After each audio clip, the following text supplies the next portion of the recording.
Minha gente, agora eu vou chamar a sua atenção para esse assunto que é muito importante e que gera muitas dúvidas. E aí eu chamei logo a melhor pessoa para nos esclarecer, vou apresentar ela já já.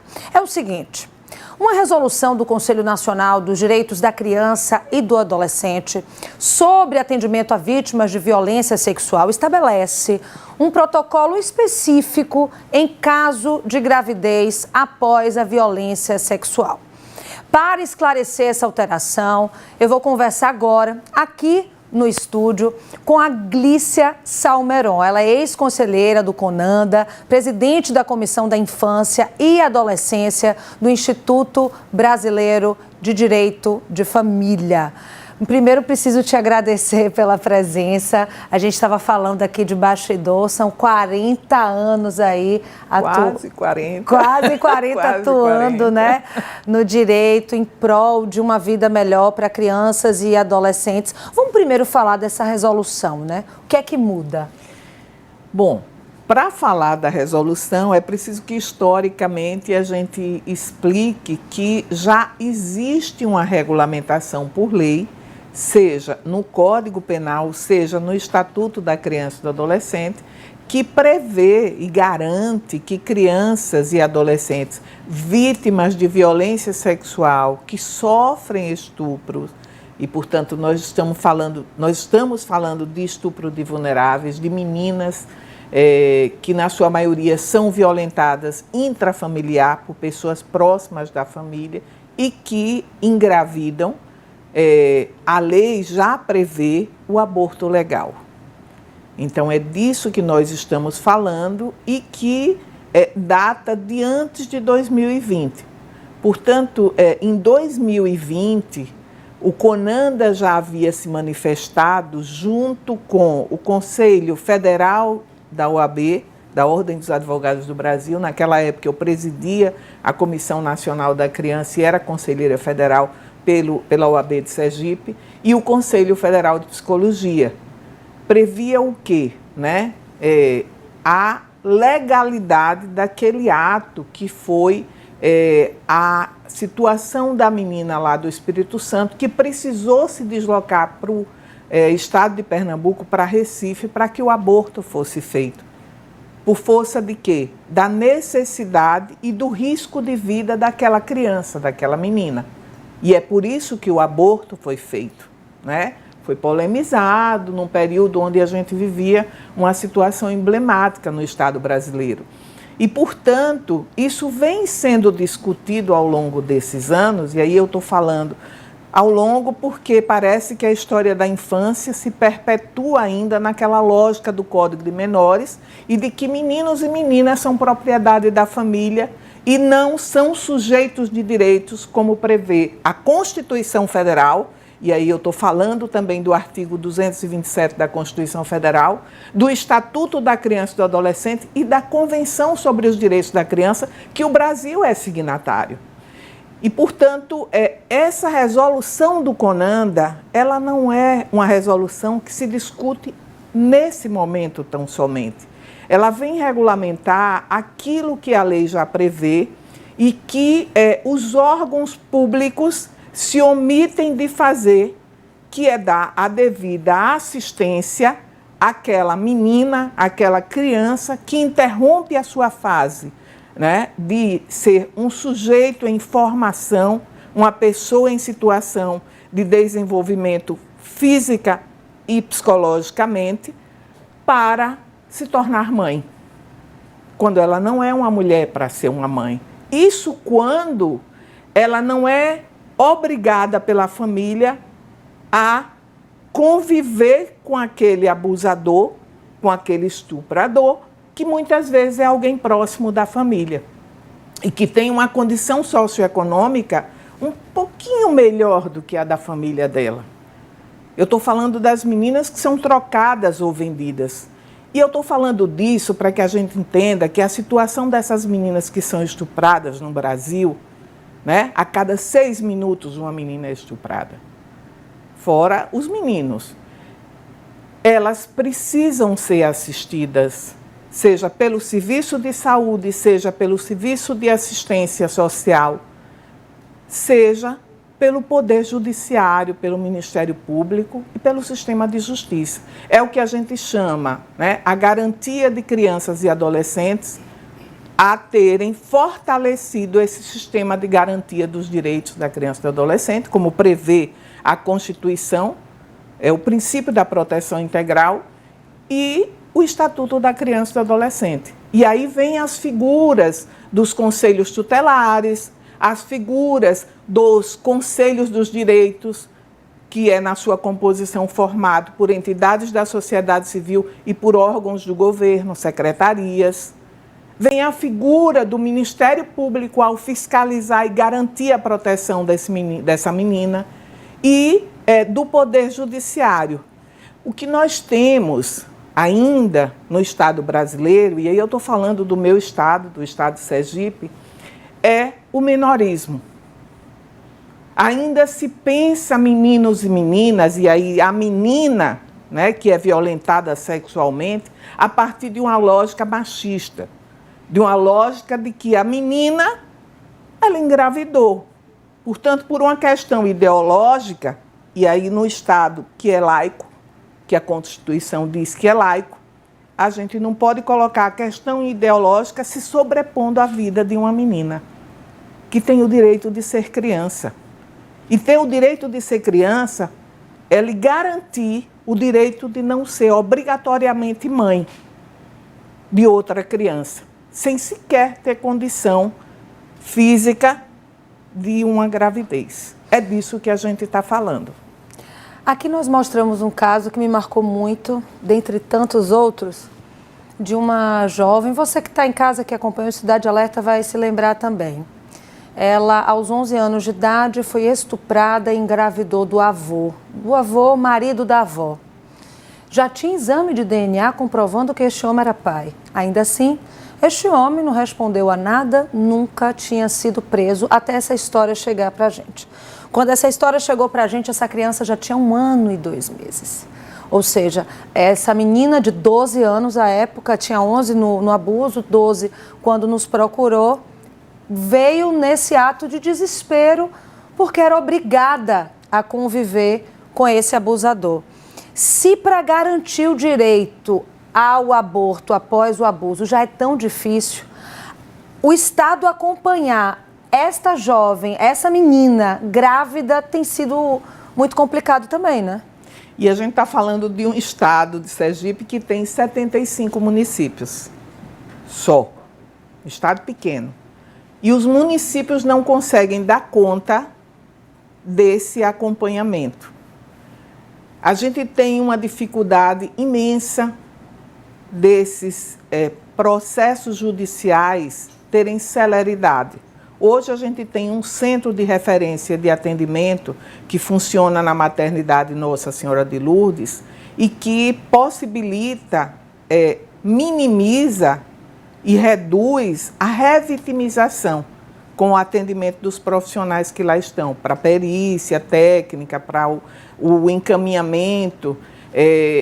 Mas a gente precisa entender que uma criança que sofre um abuso sexual, ela sofre um dano que se perpetua a sua vida inteira. Ela será uma mulher com danos, com sequelas. Agora, imagine você, uma criança que não tem sequer o atendimento do Estado. Por quê? Porque essa família vem de uma formação e de uma cultura que é uma cultura machista, que é uma cultura onde a educação sexual é uma educação que nas escolas não se ensina, e ela vem de uma condição geralmente socioeconômica extremamente vulnerável. Quando você fala de revitimização, né? Só para explicar para quem está em casa, é justamente quando ela fala assim, a gente precisa tentar evitar a revitimização. É justamente quando essa vítima precisa reviver aquela dor. Ou seja, às vezes você tem que contar para o policial Você tem que contar para o delegado, você tem que contar para assistente social, aí você tem que contar para o psicólogo, aí você vai contar para sua mãe, aí a sua mãe chama a sua tia para que você conte de novo, aí você tem que contar na maternidade. São tantas vezes que você precisa revisitar essa dor, que essa criança muitas vezes fica adoecida porque ela não consegue sequer esquecer o que viveu. E uma informação que é muito grave é que somente 10% dos casos são denunciados. Justamente por isso, pelo descrédito na polícia ou na justiça, ou com medo da diretora da escola que ela vai contar não acreditar, ou com medo da mãe não acreditar. Mas aqui a gente tem mostrado que as escolas têm feito um movimento extremamente importante na acolhida dessas crianças. Porque muitas vezes em casa a mãe acha que ela criou, ou a tia acha que é birra com o tio, ou é birra com o pai. E aí, a diretora que está um pouco mais distante desse núcleo familiar consegue acolher essa criança. Eu queria só que você esclarecesse, né? Porque fica essa sensação, aqui é praticamente diariamente, tá? Que nós mostramos casos de violência contra criança e adolescente. E aí as pessoas me questionam muito. Mariana, está aumentando ou as pessoas estão denunciando mais? Aí eu te pergunto também. Mariana, acho que as duas coisas. Primeiro, existe por parte da sociedade, muitas vezes, a depender do ambiente, do convívio, né, daquela situação, do fato, a naturalização, né? O descrédito, né? Você acabou de dar um exemplo, né? De não acreditar na criança, por força, né, de ainda não entender que criança é sujeito de direitos, né? Criança tem direito à voz, né? Direito à sua liberdade, né? É protagonista da sua própria história. Mas a gente tem também avanços legislativos e o aborto legal está previsto em lei, é um avanço legislativo. Portanto, o CONANDA ele apenas traz orientações e regulamentações, inclusive para o caso de não havendo a possibilidade de se fazer o aborto em razão do estado adiantado da gravidez, ser feita a entrega legal, ou seja, né, a criança ter o direito, o adolescente, a ter o direito de esse acompanhamento médico, psicológico, assistencial, né, e fazer a entrega legal para adoção, como prevê também a legislação. E no caso do abuso especificamente, eu acredito que as escolas têm um papel fundamental e sempre importante lembrar que as escolas têm contribuído para que esses fatos sejam tornados públicos, né, e encaminhados. Porque a gente tem hoje, né, a lei que prevê a escuta da criança, né, a lei da escuta, como é chamada. Então, hoje, existe a preocupação de se fazer formação, que são com aquelas pessoas, aqueles profissionais que a gente denomina de atores do sistema de garantia dos direitos, do sistema de atendimento, da rede de proteção. E aí se incluem profissionais da saúde, da assistência, da educação. Os próprios conselhos dos direitos da criança e do adolescente se preocupam com isso, porque cada estado e cada município tem um conselho dos direitos, né? A nível nacional é o CONANDA e os estaduais, aqui nós temos o estadual e tem os municipais, e o papel do conselho tutelar é fundamental, né? Por isso que o conselho tutelar precisa ter uma formação continuada. Nós tivemos recentemente a escola de conselhos, uma formação para os novos conselheiros e as novas conselheiras tutelares. A gente teve a oportunidade de participar, de lecionar em um dos módulos na escola que é hoje, né, capitaneada, coordenada pela professora Karine Esposato, da Universidade Federal de Sergipe.